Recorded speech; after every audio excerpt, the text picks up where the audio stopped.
measure of authority from the central government to the formally constituted local institutions that they don't or partially exercise direct control.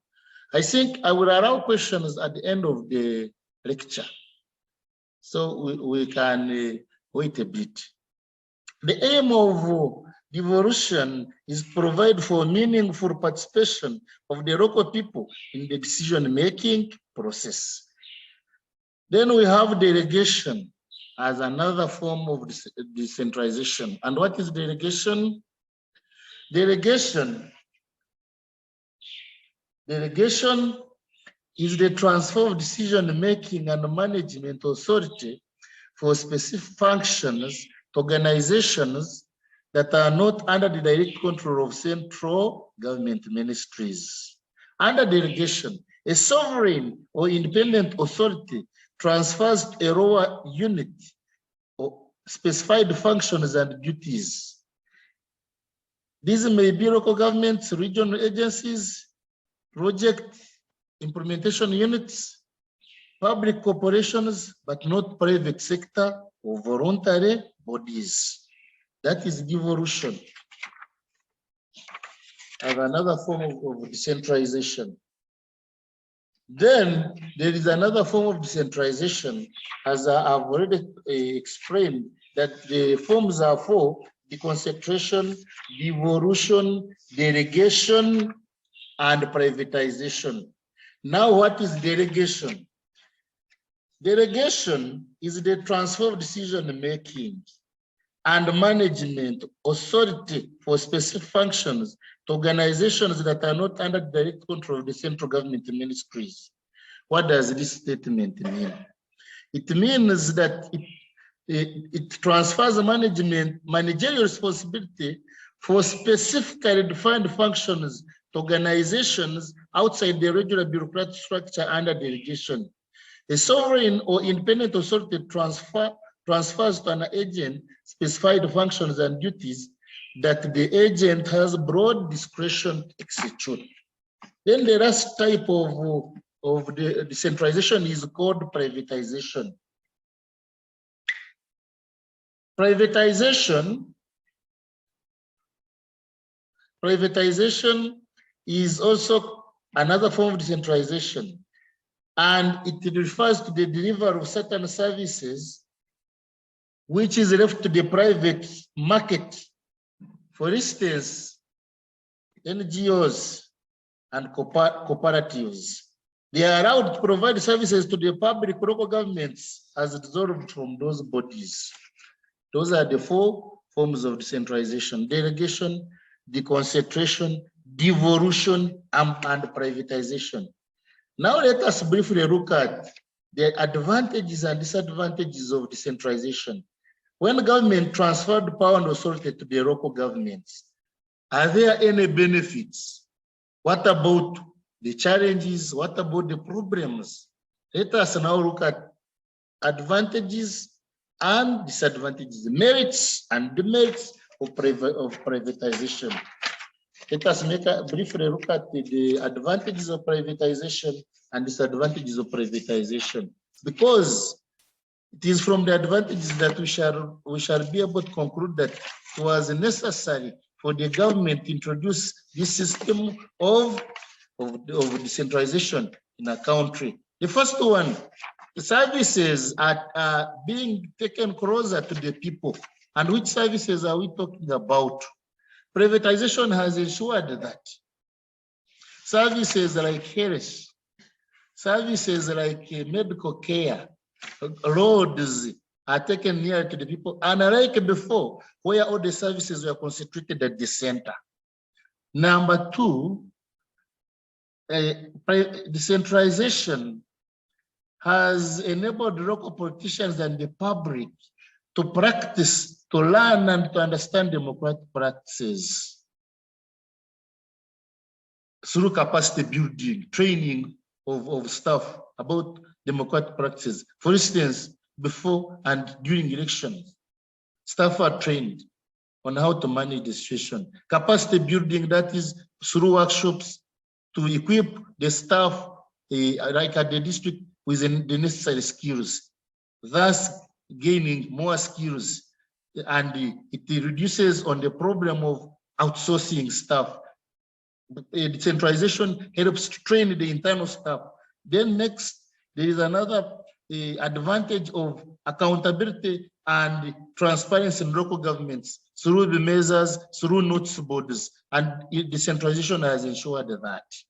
Also, decentralization has created sustainable local development through improved sense of ownership. It has also increased the transfer of resources from the center to the local governments. Which resources are we talking about here? We have the central government transfers what we call equalization grant to make sure that all districts are at the same level of development. Equalization, especially to the less developed districts, so that they can also be able to be at the same level of development. Then there is conditional grant. It gives the local governments grant resources, but with conditions attached. Then an unconditional grant, that is the resources given the local government without conditions. And all the funds help in proper service delivery. Then decentralization has also helped in community empowerment to participate in matters that affect their welfare, like through the measures, like at the town agents, they normally invite villagers so that they can list their priorities, and that is empowerment. Reducing managerial budget from the under-resourced central government. Also, improvement of the gender-sensitive aspects. For instance, because of decentralization, at every level, there is a post for women, LOC1, LOC2, women member of parliament, through decentralization policy. And also it has helped empower the disadvantaged groups, like women and people with disabilities. And last but not the least for today's lecture, let us look at the demerits or disadvantages of decentralization, and especially as this policy is being implemented, it faces some challenges and problems. The first challenge, lack of enough funds, which leads to inadequate resources. Another challenge, discrimination in employment. For instance, in some districts, like Chiruhura, like Kasese and others, they normally employ people from their own areas and not outside. Then corruption is the order of the day, and it affects service delivery. Then due to the creation of so many administrative units, there has been another problem or a demerit of regional disparity. Some districts are more developed than others. You find a district without resources, but it is a district. Political interference in local government affairs, whereby politicians normally interfere with the work of the technical team, thus ushering in conflicts between the elected and non-elected officials. Limited trained manpower. Then there is also another issue of role conflict, which is a big challenge.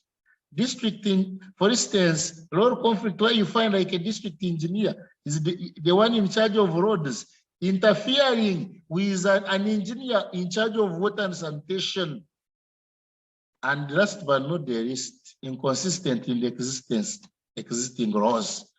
Cows should be interviewed and controlled by the District Service Commission, but that role is still being played by the center. That means that the post of cow RDC are not answerable to the district, and they grow wings.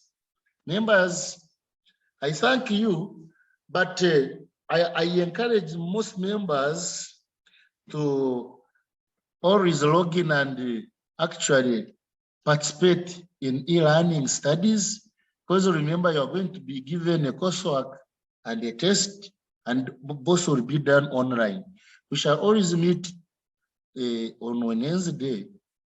There was an error where I wrote Monday, but it is Wednesday from midday to 12:50 p.m.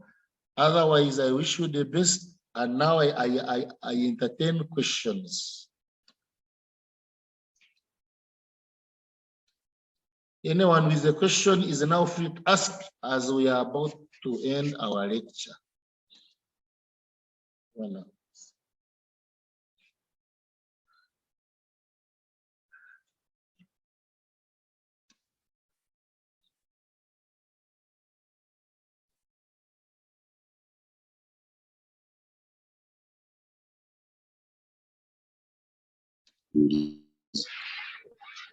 I can see to your singer Samuel with a question. You are allowed to ask.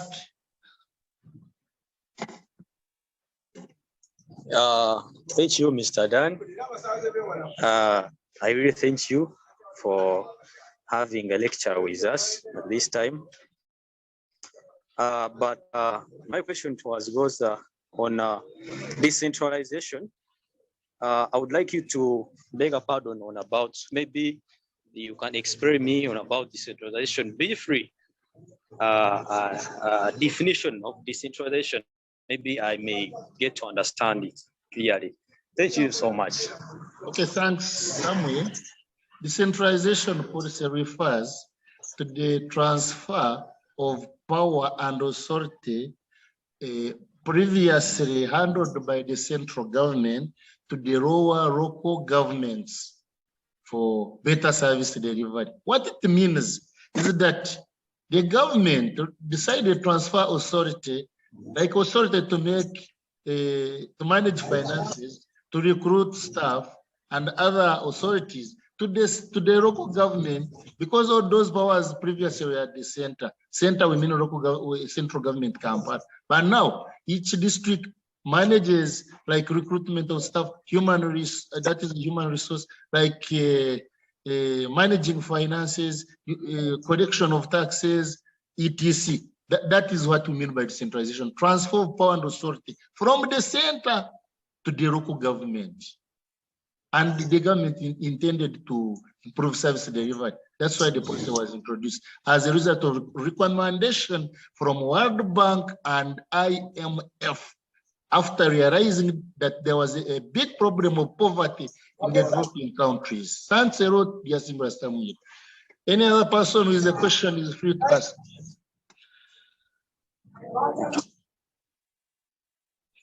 Any other person with a question is free to ask.